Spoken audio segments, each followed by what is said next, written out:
What's going on, guys? I am back, and we're back from the Boston Major. I wanted to talk about the most important interview in RLCS history. And if you saw it, you know what I'm talking about. But if you didn't, let's take a look. Let's bring up the Farah interview. And this is after Vitality took down K-Corp in a very, very close set. And they were very, very tired. Game 7 overtime after already playing one other series before that, which was a 4-0 versus Rule 1. But that included 12-minute overtime. So let's look at the interview. I'm going to ask if any one of you, because, all right, I'm going to need you.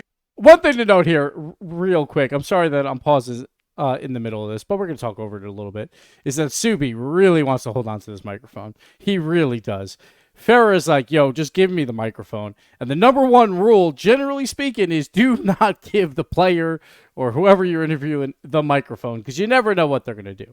Luckily, Farah is relatively trusted. So I think Subi at first was like, I got to hold this. Sorry, Farah, I can't give it to you. And then eventually he gives in. So watch that as you listen to this interview.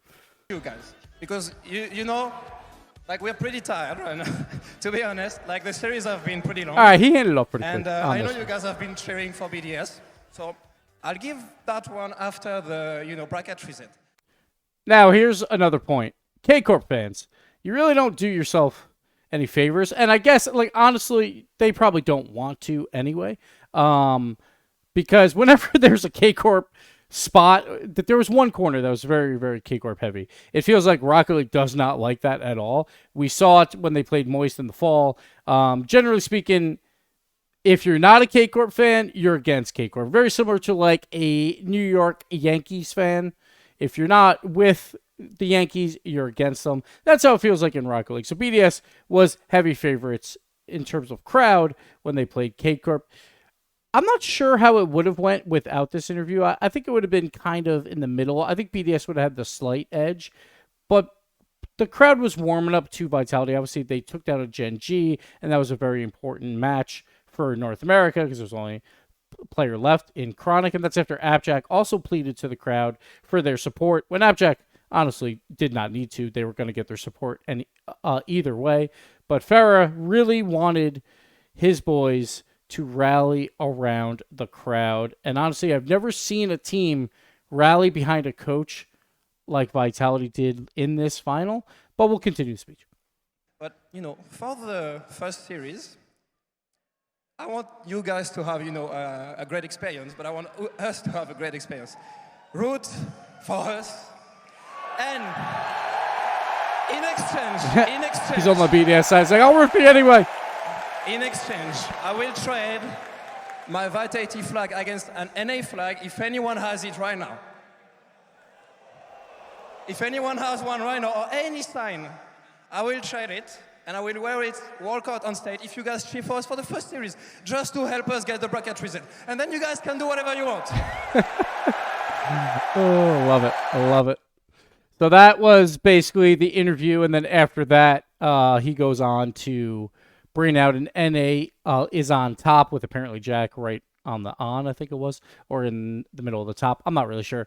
But so he goes on to walk out on stage with that while the Vitality players walk on with American flags, and the crowd goes nuts. Go check it out yourself. It was a great, great moment. And after that, Vitality were huge favorites. I was actually surprised throughout the event that BDS was being cheered for as much, because like no one last year cheered for BDS, and maybe that was because they were the dominant team at the time, and that's also probably why no one cheered for Vitality this time. No one likes a heavy favorite, I suppose, and they would rather see the underdog take it. When Vitality played Rule 1, the crowd was really behind Rule 1 because obviously a good underdog story. If you're not an NA team, you're going to root for an underdog. That makes a lot of sense, I think.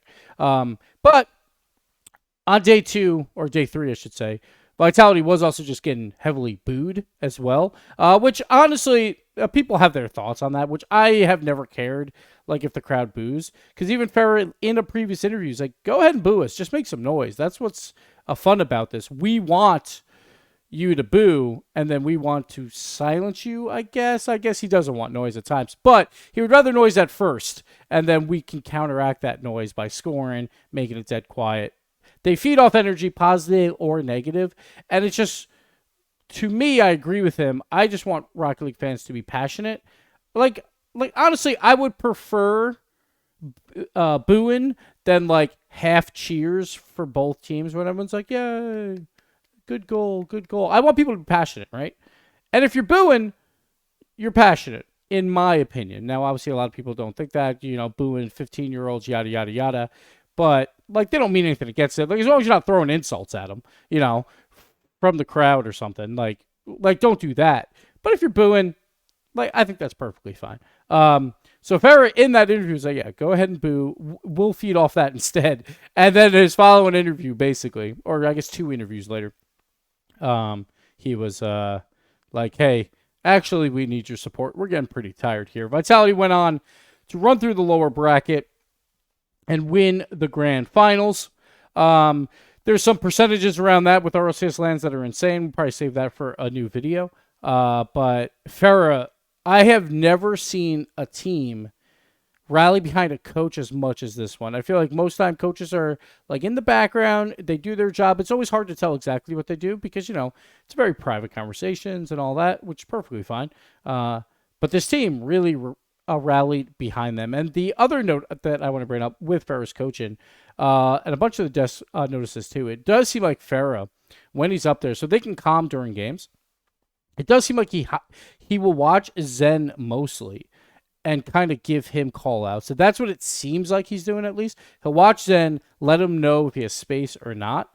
And like, it's hard to tell, and that might be a little bit off, but he's like trying to help Zen the most. And maybe Zen needs the help the most when it's his first tournament, like in front of the crowd, like, or he just wants to see Zen have as much back-end as he possibly can so he can do his mechanical stuff so he knows exactly the information he needs.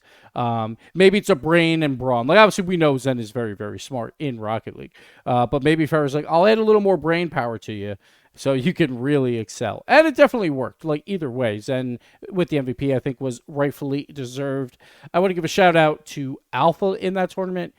He had his moments, and when he had his moments, they were absolutely huge. He scored huge goals at perfect times and some very mechanically gifted ones. I believe he's probably on the top 10 at least twice, maybe 3 times. Alpha had a good tournament. And Redosin, I think on defense, he was playing fantastic. Outside the first BDS match, which was honestly a terrible match, and there's not more to be said about that. It seemed like nerves had definitely hit him. But after that, he was fantastic. I kept seeing him taking the ball away from one player and then dunking another player immediately after while on defense. He did that 4 or 5 times alone. He did so many plays that were needed for Vitality. He was rock solid after that first match. So hats off to the entire team. They did fantastic. But Farrah, honestly, I've never seen a coach, in the public at least, look as good of a coach as Farrah just did with that crazy good interview to get the crowd behind him, to rally behind them. Momentum is a huge thing in Rocket League. Lower bracket teams win more often than not when it's on LAN, and maybe that's crowd energy, maybe that's just momentum in general, but online that doesn't happen, and it's the same schedule, so pretty interesting there. But Farrah, well done to you, well done to Vitality, and I wonder if this is going to start a new meta of people trying to buy out the crowd. I can see people walking down the crowd, throwing 20s out there just to get crowd support behind them. We'll see how it goes because I feel like it never works as well than the first time. So, Farrah, job well done. Vitality, job well done. Congrats on the championship. Worlds is going to be a good time. You definitely don't want to miss that. That's coming up very, very soon, in like 3 weeks' time. We got the World Championship. I think Vitality heavy favorites. Probably do a power rankings at some point of who I think is the best chance to win, which I think is slightly different than power rankings of who are the best teams, if that makes sense. For instance, like if V1 would have made it, which they did not make the World Championship, they would have been power ranked higher based on, do I think they have a chance to win? Because then you start going into peak performance. If they show up in peak performance, V1 definitely has a better chance to win, in my opinion, than a Space Station, right? But I think Space Station has a better chance to do well in the tournament than V1, if that makes sense. But I believe Space Station would not win necessarily. So we're going to do a power rankings probably based on that instead of who I think could actually win the tournament. We'll probably power rank down to like top 10, I guess, or maybe even more. Like, why not? Like, there'll probably be tiers to it as we drop down to the lower end. So look forward to that throughout this time. We're going to try and do a couple more of these videos to see how you like them. Sorry about the table in the background. I've been taking apart my Nintendo Switch, and I've been using this room to do it. But hey, what are you going to do? So that'll do it for me. Thank you guys so much for watching. Congrats, Vitality, on the Boston Major yet again. And we'll see you next time. Later.